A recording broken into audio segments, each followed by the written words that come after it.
You inspire change in so many ways. We see your creativity, your spirit, your determination. You are the power in unity, the strength in diversity, the resilience in community that inspires us all.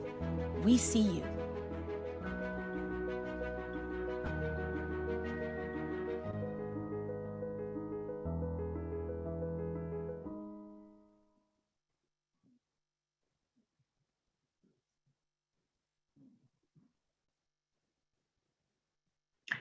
Good afternoon, I'm Marilyn Drayton.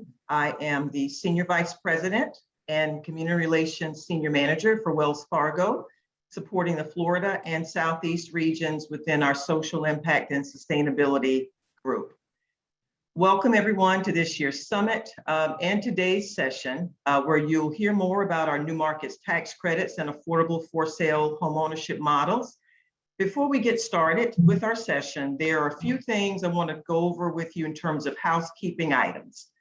All participants are asked to mute your individual lines for the call. This is a safe space, so be respectful of yourself and others when they speak. Please enter your name and your organization in the chat so that as you have questions, we know who certainly is here, and we can certainly direct those questions for the speakers.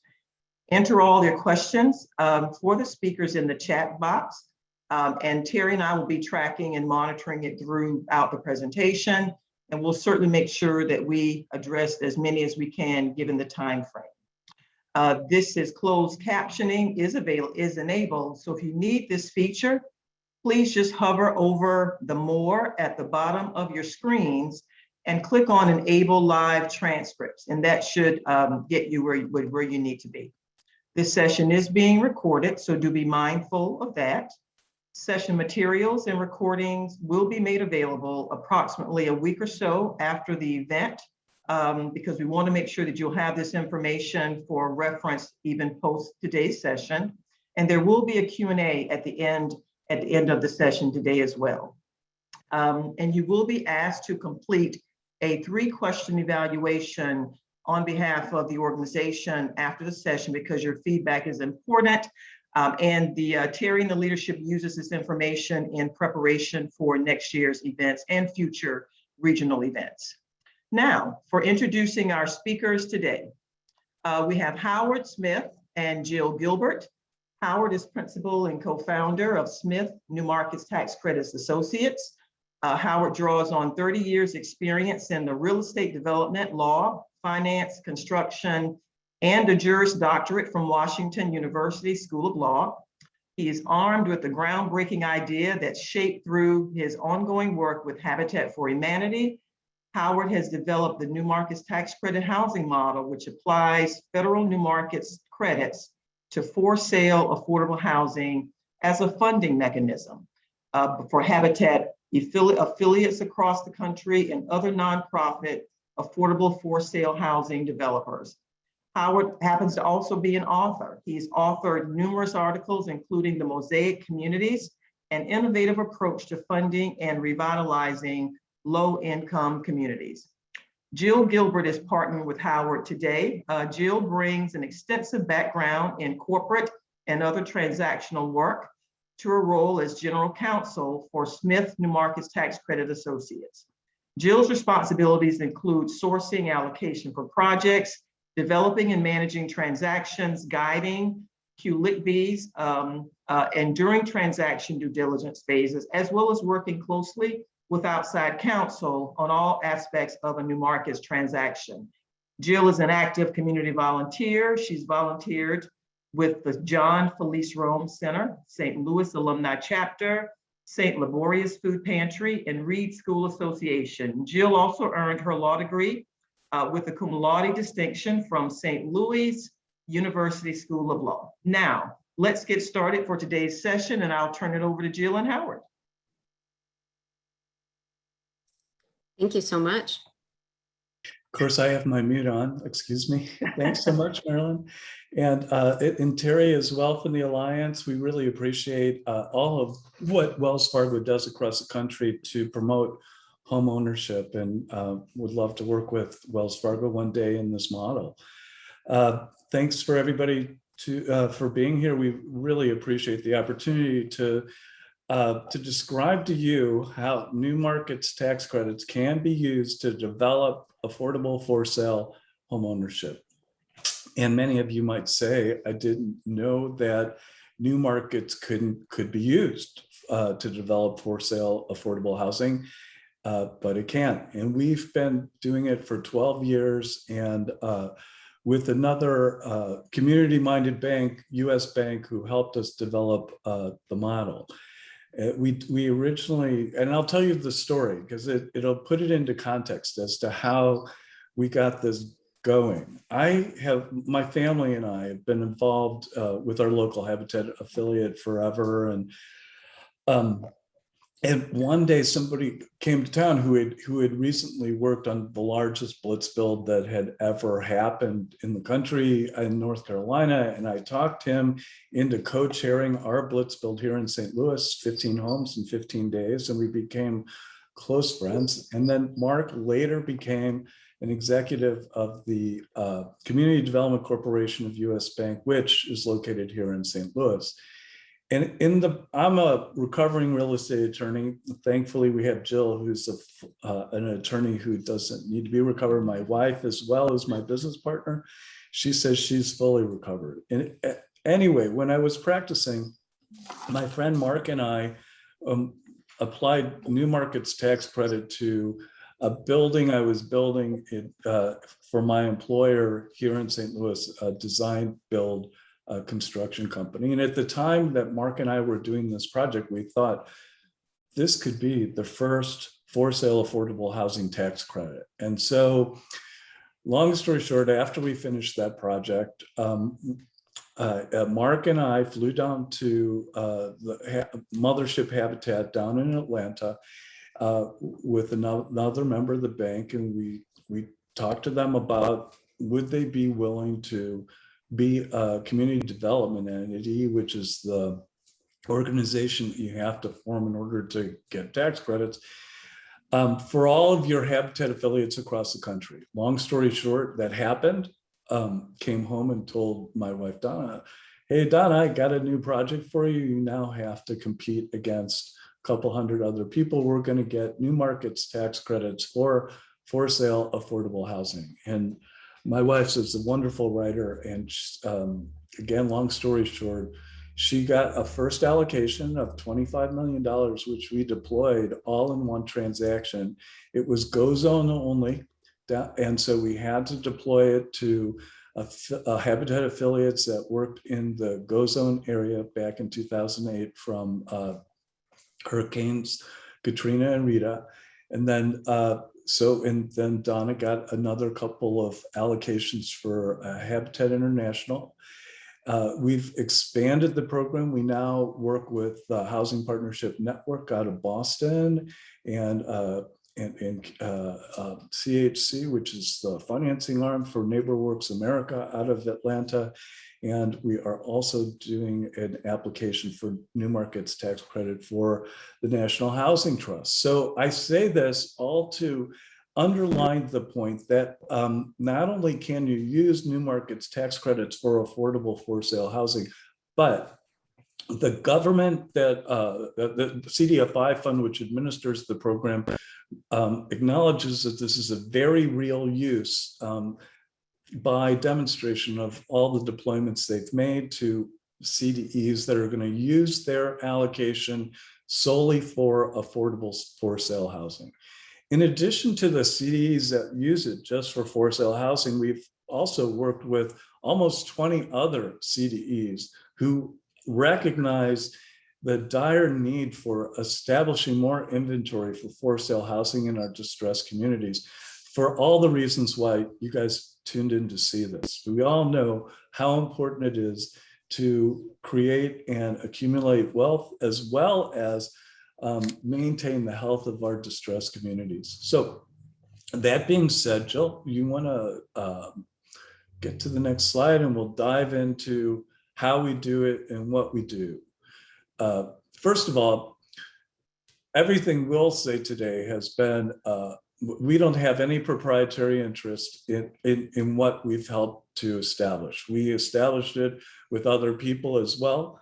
We're the only one out there sort of promoting it, but that's just because that's our niche in our industry. But it's open to anyone who wants to use it. And we encourage everybody to use it for this purpose so that more for sale affordable housing is available in our distressed communities. For people who don't know much about new markets, it was established in 2000 to incentivize investment in our low-income communities. And I'm not going to really read the PowerPoint as much as to use it as an outline to describe what it does. So it's the capital stack of a new markets investment is made up of two pieces that are grounded on that original statement on the first bullet. So in order to incentivize investment in low-income communities, what we do is we utilize the sale proceeds from tax credits as one part of the capital stack, and then conventional investment on the other. And as we get into this, Jill will describe what comprises a conventional investment and how you can accumulate that without having to actually come to the closing with cash. So let's go to the next slide, Jill. So, have we used it for home ownership? Well, we have, and this is less of a advertisement for what we've done, but more of an opportunity to just show that it has been used all over the country. And we've done over 450 million with another 35 to 40 million in pipeline. We should get over $500 million this year, just using new markets to develop housing. Do you want to go to the, okay. Can I just mention one thing as well? One thing to note too, if you see all these little spots where projects have occurred, and these are all homeownership projects using new markets, a lot of these projects on the East Coast, on the West Coast, they've been combined. So it's not like each one of these is their own separate. So one thing that we do that I think is super helpful in these transactions is we combine different projects together in one transaction, because the transaction costs on these deals can be high, and there's a 7-year compliance period as well. So it really often helps to combine them. And I think a lot of people are surprised sometimes when you can tell them, we did one project and, one of the developers was in Atlanta, one was in Texas, one was in, they're all across the country. Anyway, just point. Great point, Jill. And what I would say in addition to that is, we're going to start, we have the great opportunity to be able to share with you how this works. So it sort of builds on itself. And to the extent that anyone has questions, I encourage you to send them through the chat so that we can help dissolve any complexities, because we understand that this is a pretty complex program, but that does provide for a lot of flexibility. At the same time, it builds on top of itself, and it is not LIHTC. It's a totally non-intuitive from LIHTC. And here's an example of the flexibility that it can be used for, from everything from new construction to land trust models, and shared equity and sustainable affordability is very easy to put into the mix. And many of the higher performing affordable not-for-profit developers that we work with use shared equity models to provide for that permanent affordability. You want to go to the next slide, Jill? So, Jill, I'm going to, so in an effort to try and make this as easy to hear as possible, we're going to go back and forth, and so you don't have to listen to one person drone on. And let me say that Jill is our excellent general counsel who works with all of the parties and runs the transactions. She does it she's just wonderful. Jill, go. Thank you, Howard. Well, so what we really try and do, we're talking about the transaction stage and the actual closing of a deal, but obviously, projects get involved, developers get involved in these projects way before you have an actual closing. And there's a lot that has to happen in in order to determine if we have correct projects or not, if we have projects that actually would work in a new markets transaction. So we go through with the projects on a number of different things, trying to figure out, first of all, if the project is located in a qualified census tract, so whether the homes are located in qualified census tracts. And so there is a whole system. I'm really sorry, but my dog is barking and I'm the only one here right now. Howard, if you want to take it for one second. Yeah, no, that's fine. Her chief security officer, actually. So what we do is we first determine the total amount of development costs, which is really the number of homes times the cost times the additional project cost. And there's really, I'm going to turn over to Jill back in a second. There's really no non-qualified expenses that can be spent on except the usual. You can't build a golf course, you can't build a bar, you can't build a racetrack with it, and other things like that. Jill? And the majority of what we've done obviously has been with home ownership, but we've done other projects, community centers, early education facilities. We've done a lot of different things. So what we look at as well is where the project is located, what the amount of the project costs are. There's a provision in the new markets rules that once you close a new markets deal, the funds that you receive, and you'll get them, they come down in the form of a loan, which we'll kind of go through in a little bit. But those funds have to be spent within 12 to 18 months from the new markets closing. So we need to make sure that the developer that we're dealing with, the not-for-profit, has the capacity to spend that amount of funds. So we usually talk to them about, how many homes do they normally build in a year, and just what their construction staff is like, if they're doing it themselves or if they're contracting out, do they have the ability to do that? The other requirement in new markets program with housing is that at least 20% of the homes have to be sold affordably. So that means the home buyers have to have an AMI at 80% or below.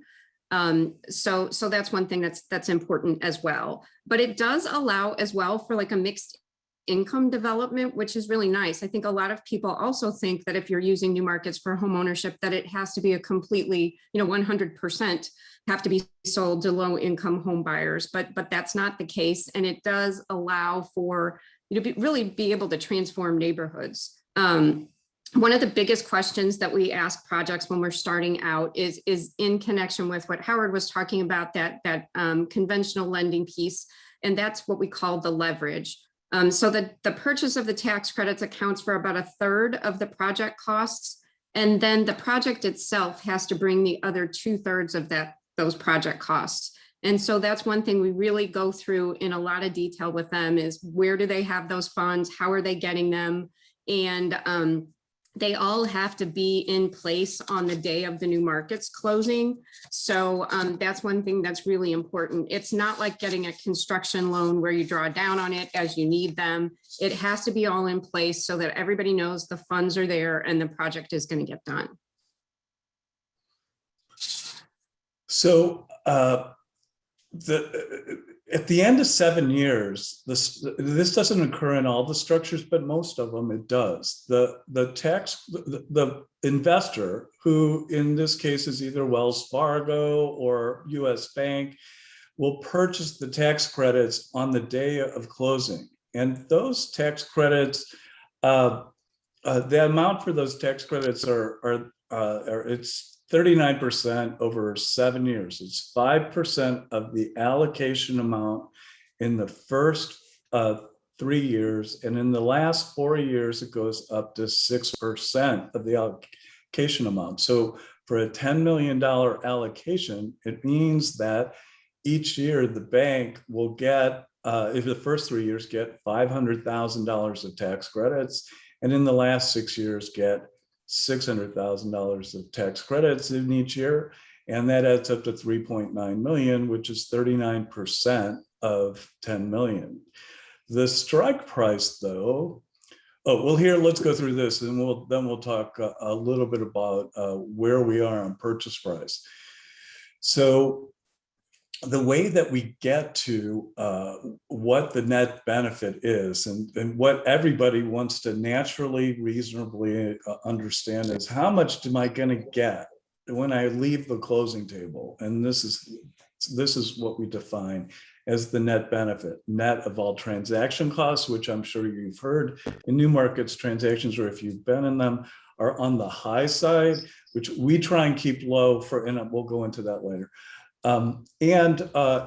In addition, we only work with not-for-profit developers because we provide what's called a recapture guarantee, and because they're not for profits, there's not a real conflict. If it was a for-profit company, it would be an issue because our interests wouldn't be aligned to create as many houses as possible. But one of the reasons why it's so important, in addition to other technical reasons, to use a not-for-profit as the recipient of the net benefit, is because at the end of the 7 years, when a put call is exercised, there is a forgiveness of debt which becomes income to a for-profit entity.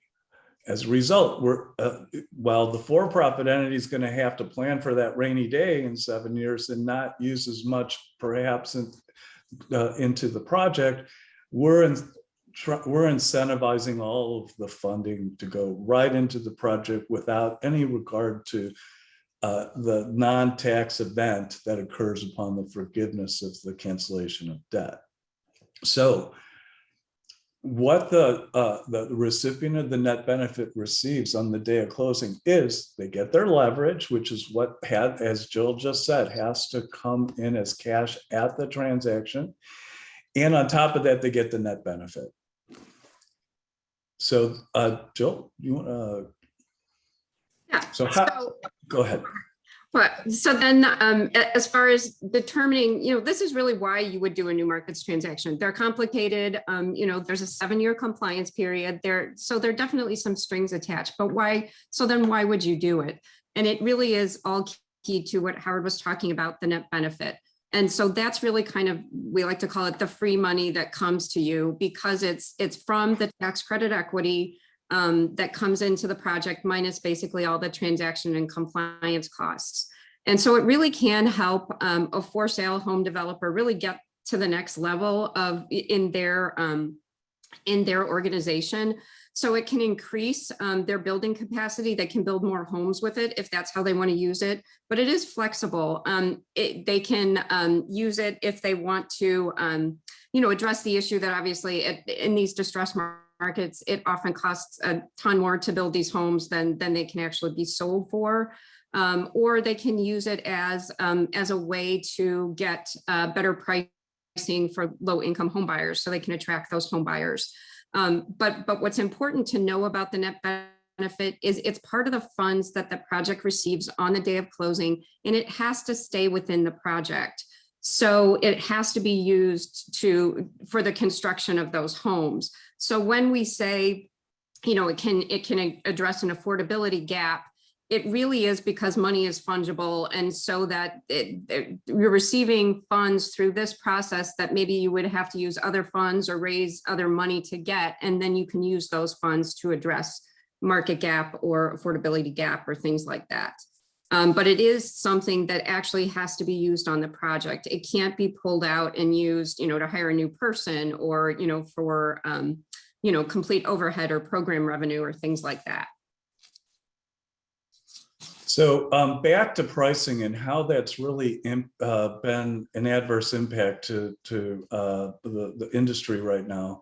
And just briefly, back in 2008, pricing was 85 cents per dollar credit, which meant that if we have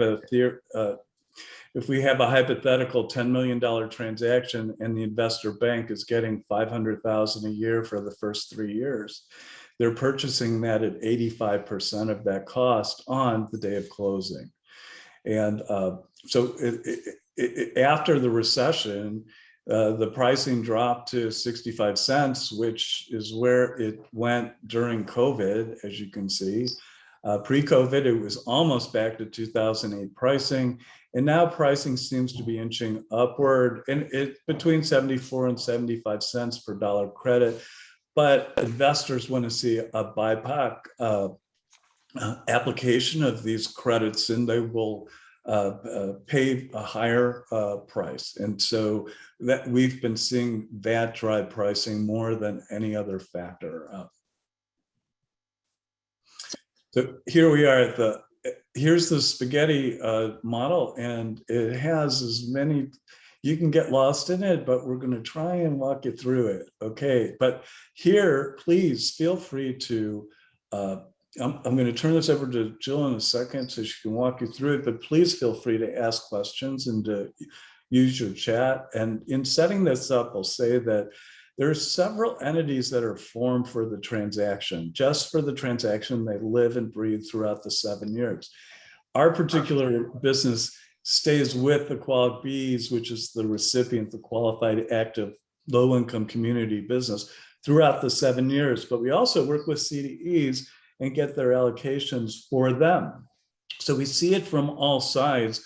And as a result, we are in an interesting position to be able to press down the transaction cost bubbles that have given new markets sort of a, you know, like a hard name to work with.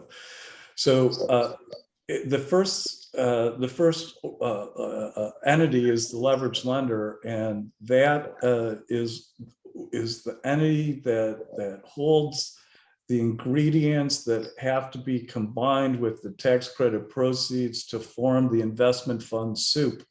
And now Jill will dive into that soup and tell you how it's made.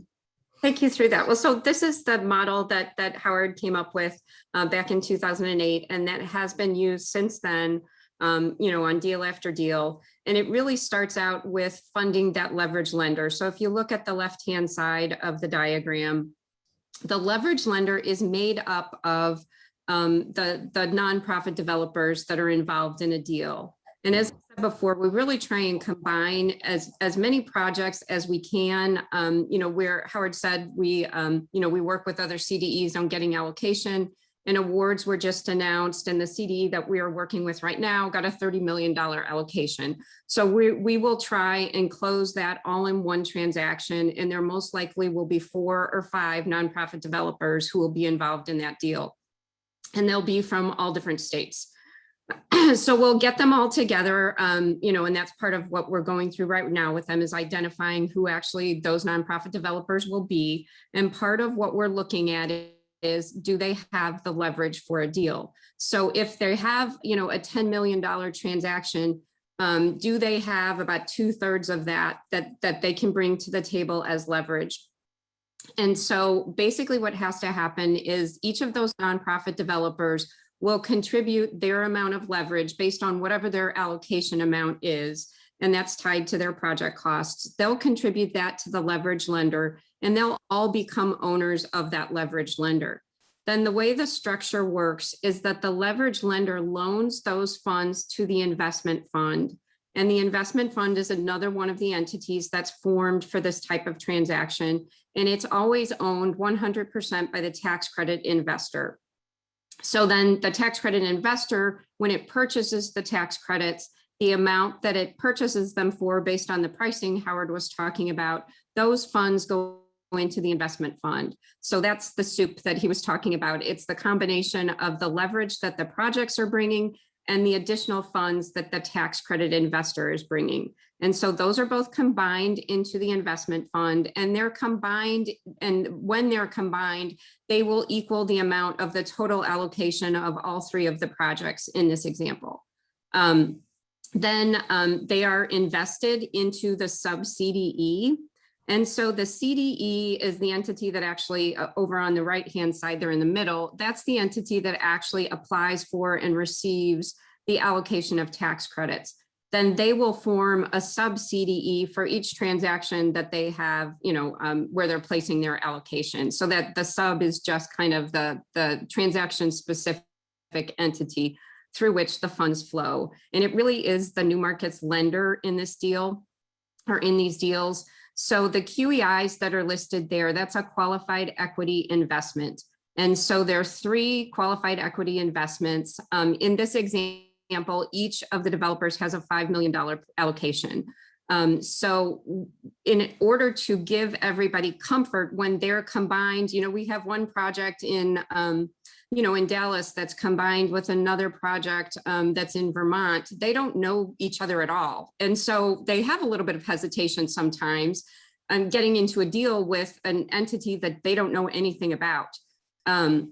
So for that reason, their loans are basically, they're segregated so that if something happens on one of these, on the funding for one or on the execution or anything like that, it doesn't affect the other projects that are all part of this transaction. So we have, kind of separate stovepipes for the loans. So the qualified equity investments, those funds are invested into the sub-CDE, and the investment fund becomes a 99.99% owner of the sub-CDE.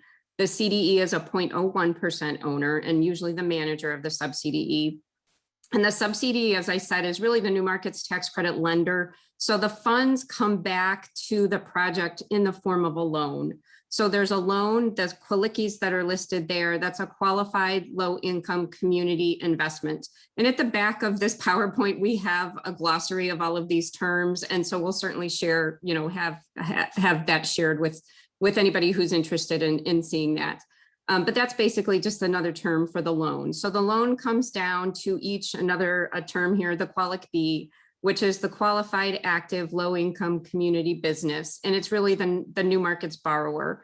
You can either form a separate entity for each one of those QUALIC Bs, or we use a special rule that's the portion of the business rule. And it just streamlines things a little bit. You don't have to set up a separate entity, but you do have to keep all of the costs and expenses that are allocated to this project kind of separately, like in a department. And that's the portion of the business.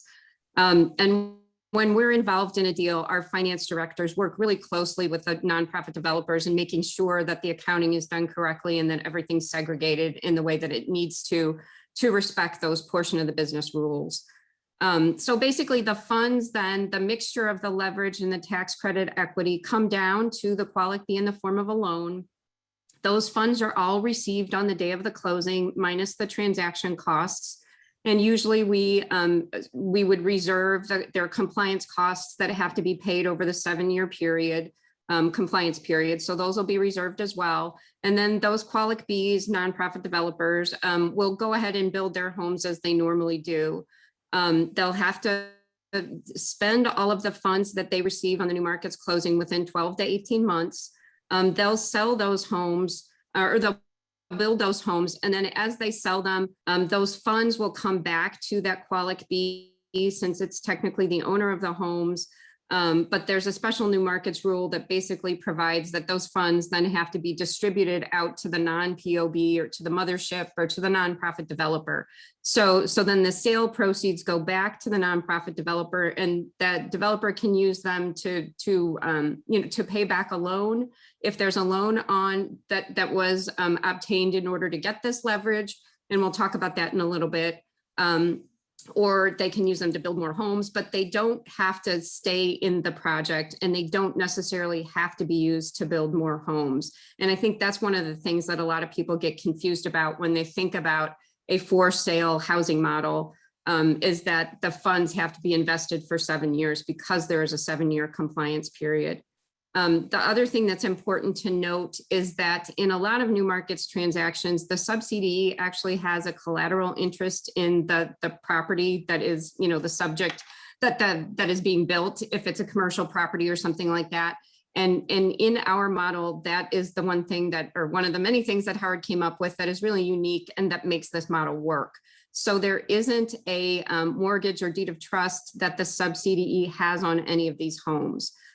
So because if there would be then under the New Markets rules, anytime there was a sale or foreclosure, there might have to be a redeployment of those funds. And that would make it, it would make it something that you really couldn't do with New Markets.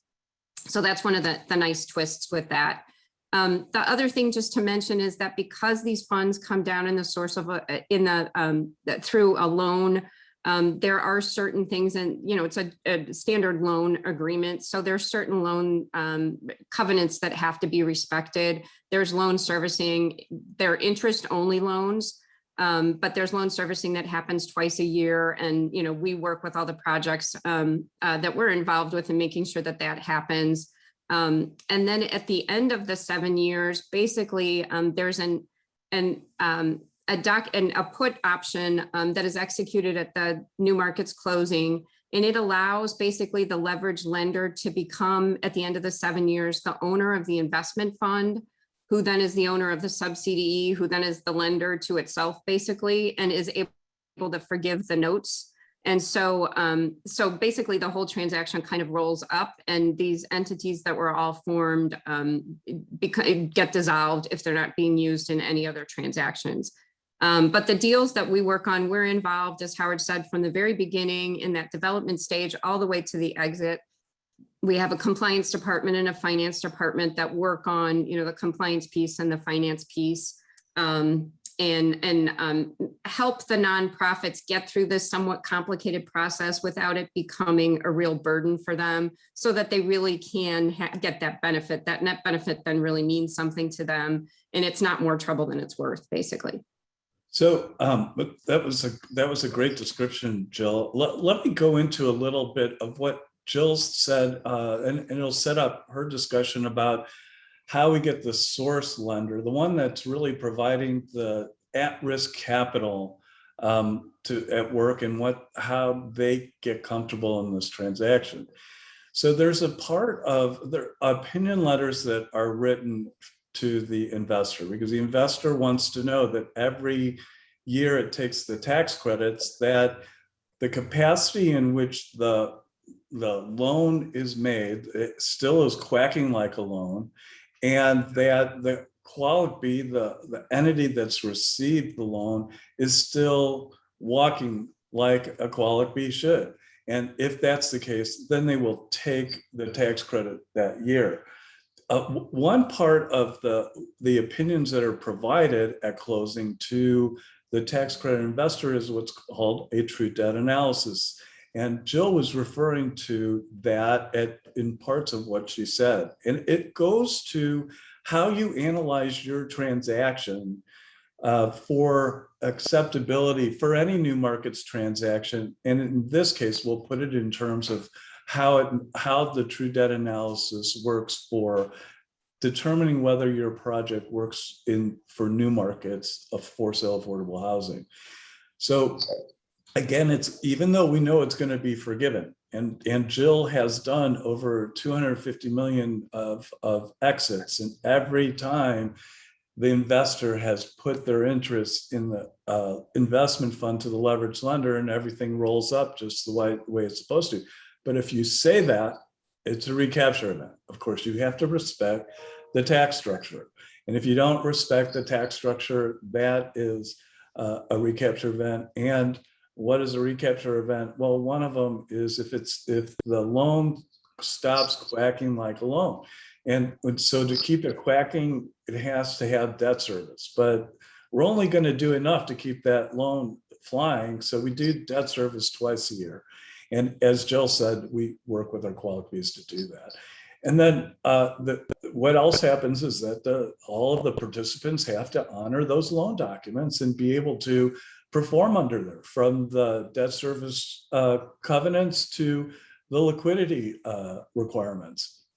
There's debt service coverage ratios as well. So in analyzing your project, the tax counsel who will put together the true debt opinion will need to look at your organization's past ability to be able to have raised funds for your operations.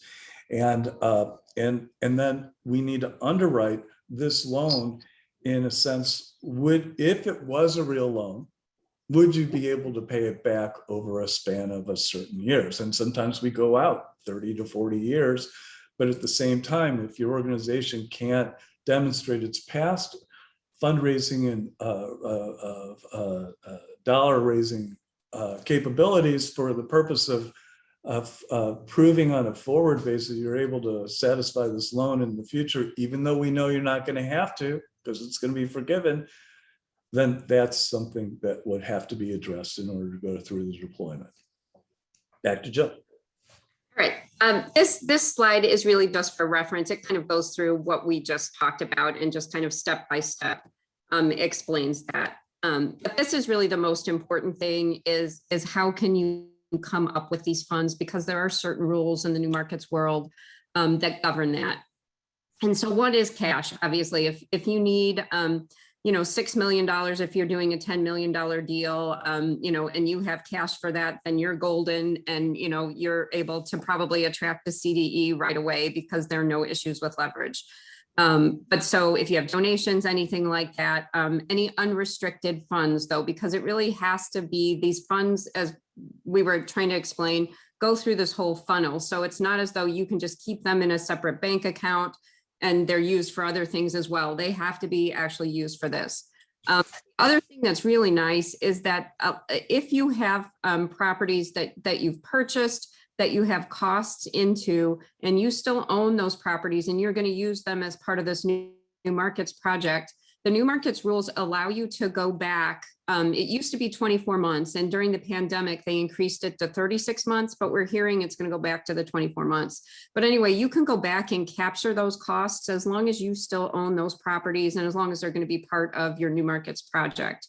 And it can be any kind of acquisition costs, soft costs, any kind of, carry costs, anything like that, that you have experienced or paid. And it actually has to be things that you have actually paid. So there has to be an invoice for them, and the CDE and the investor are going to want to see all those invoices.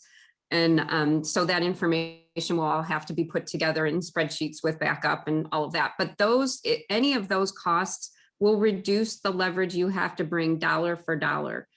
So that's a really nice way. And, I think especially when the model was first starting out with the Habitat affiliates, that was a way that they were able sometimes to come to the table with all of their leverage in previously incurred costs. A little more tricky way to come up with the funds, but one that still works is just going out and getting a loan. The biggest twist with this is that the lender who's providing you this loan, and we call this the source loan and the source lender, can't have any security interest in the actual project properties.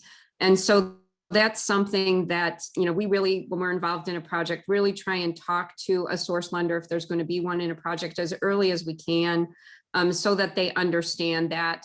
What they can have is they can have a security interest or a pledge of that leverage lender membership interest that we mentioned early on.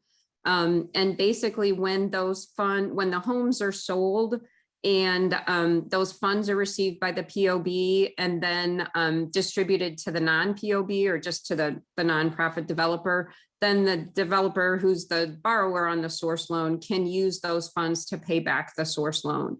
So a source lender will usually look at, market saturation, how soon you sell homes, all of those types of things, because that's how they get paid back. From a new markets perspective, we're honestly not as concerned about that. Our biggest concern is making sure that you put these funds into the project properties that you've identified within, the 12 to 18 months. I see we're getting some questions. So Okay. Would it be good, Terry, if we stop for a second and go through those? Sure. Marilyn, can you see that? And I actually cannot see the questions. Sure, I The can. chat. Well, I don't understand that. So let me just read them off then. Sure. Thank you, Terry. I I'm sorry. apologize. I made you a co-host. I thought that would enable you to see in there. Or maybe that's why you can't see them. So Raquel Reddy from National Community Stabilization Trust wants to know, what are the average transaction fees, percent of TDC for these types of deals? So that's a very hard answer. A great question, hard answer. And here's why. Because our average transaction fees vary based upon whether or not we're representing a community development entity who we've helped get an allocation, or we're going to another one that we haven't helped. And the reason is because the transaction costs for new entities to try and learn the transaction is a little bit higher. But because we use the same team and have been using them for 12 years, which means the same investor counsel, the same CDE counsel, the same quality counsel. So we hire counsel for the not-for-profits that are going to receive this net benefit. They could have their own attorneys be co-counsel, but we have found that this works best because they've heard it all. They've heard every single question that could arise, and the Quality counsel is he's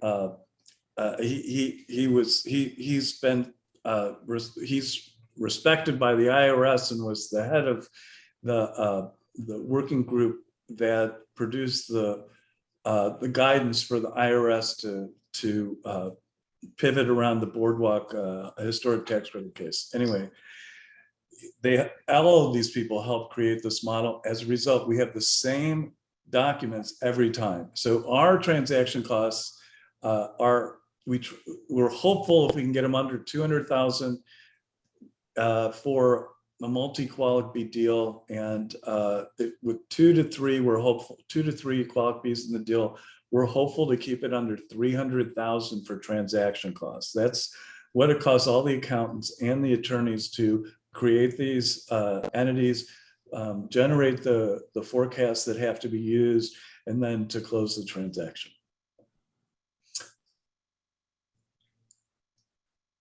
I think, Terry, you're on mute. You're on mute, Terry. I wish I Sorry. could see the chat. I'm sorry. When New Markets tax credits are used to develop property, who is considered the owner of the property for sales purposes? I think that's an easy one. It's just a Quality who is the not-for-profit developer, and in order for them to take advantage of the favorable New Markets tax credit regulations, they would have to hold that property in their chain of title for at least 24 hours. And oftentimes what we have to do, lots of times, these not-for-profits, especially as they're more sophisticated, have like a real estate development arm, but the actual Qualic B is the actual main entity. Then we do have to have the properties transferred, just quick claimed over to the actual, not-for-profit, so that they actually are the owner of the properties when we close. Okay, we have another question from Pat Lee, and it is there significant difference in using New Markets tax credits for single-family housing versus a mixed-use property with a commercial component? So I think, Pat, you might be mixing apples and pumpkins there, because the mixed use property application is typically permits rental to be used with a commercial component. If you wanted to use mixed use property that was a condo, you can have commercial, you don't have to use commercial. But when Congress put this together, they really wanted to limit the use of rental property in this for this program, because LIHTC is such a great deliverer of that kind of transient housing. So the one thing you can't do is you cannot combine New Markets with LIHTC, although you can condo them, and as long as they're insulated, use them in the same project, which sort of leads to the next question, Terry, if you don't mind me just segueing into that. So is there a way to blend property for sale and property for rent with one deal? Well, so this is something I've really wanted to do for a long time, because, and here's why. The installment sale contract, which has really been abused by the real estate industry, especially against people of color forever, is the only way to use New Markets with an element that is close to lease to own. But what's so great about reforming the installment sale contract and having a trusted intermediary like a title company to hold both titles and also be the steward of equity is that in the event of a sideways event and an installment sale homeowner, it can't make their payments anymore, they, under our concept, they would be entitled to the equity that they've already paid in, absent wear and tear. And so under an installment sale contract, we would hope that after 3 or 4 years, that prospective homeowner would be able to refinance out of that installment sale contract into a conventional mortgage. So hopefully that's helpful. So before we get the questions, we were talking really, Jill, about the source lenders, and that's been the hardest part about how to synthesize the conventional lending markets into this model. And so Jill really put together the mechanism that allows it to work, where upon the home sale, the funds can be just ejected out of the structure and can repay back the source lender. What we're seeing, we do site visits for all the deployments we do for the CDEs we work with. And people, not-for-profit builders, are building in communities that have not seen residential development in decades. But that doesn't change the fact that people have grown up in those communities and have a lot of valuable memories and ties and roots to those communities. And what we've seen time after time is that not-for-profit developers will build in these areas. They don't even have to market the homes, and people are buying before they're done. And that's happened from Santa Fe to Pittsburgh to Oakland to Miami. It's just amazing to see, but it's also really a reflection of just how dire the crisis is for sale affordable housing stock. So back to the source lenders and how do we get them comfortable that they're going to have a collateral package that's going to make sense? And Jill just described the basis upon which they can take a collateral interest in this leveraged lender interest, which also has a promissory note from like a Wells Fargo or a US bank in it. What we found is a counter response to lenders who are credit officers mostly, who are concerned about the lack of a collateral package that would normally be for a home builder, which would be a deed of trust or a mortgage that's released on a partial release basis, is the fact that in this transaction, there is patient capital that accounts to almost a third of the whole project proceeds. And in and of itself is patient capital and is not going anywhere, and is a better capital stack risk without the collateral than it is without the tax credit proceeds and with the collateral. And Jill, do you want to add anything to that? Yeah, I would just say too that the source loan is usually a much smaller piece than the actual, it's oftentimes there's a mixture of cash plus these previously incurred costs. And then the source loan is, a couple $1 million, even though their project is, like a $6 million project. But we have had some where the entire amount is a source loan. So it really does depend. But I think our experience has really been with these source lenders that they've been paid back, much sooner than I think they were anticipating. Most of the loans, I think the longest one we've seen is about 3 years, and most get paid, before that.